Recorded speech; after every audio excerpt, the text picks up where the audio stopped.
to na jazyku, že môžete aj zvuk vajec. Vajka máte? Nie, nie.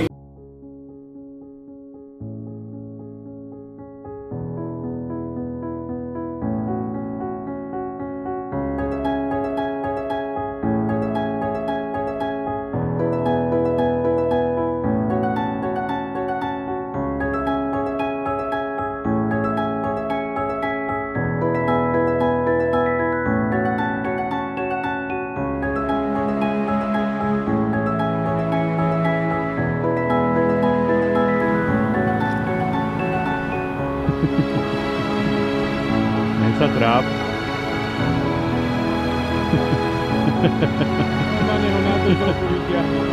Na prsa.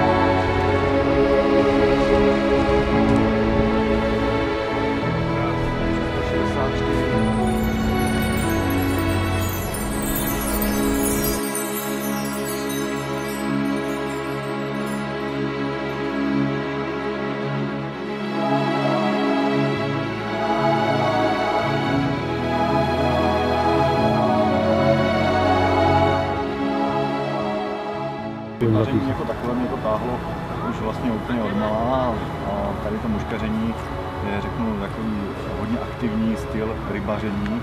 Člověk nemusí čekat, než ta ryba přijede, ale aktivně tu rybu hledá a řeknu, dokáže ji přimět k záběru, i když třeba ta ryba úplně tak moc nežere.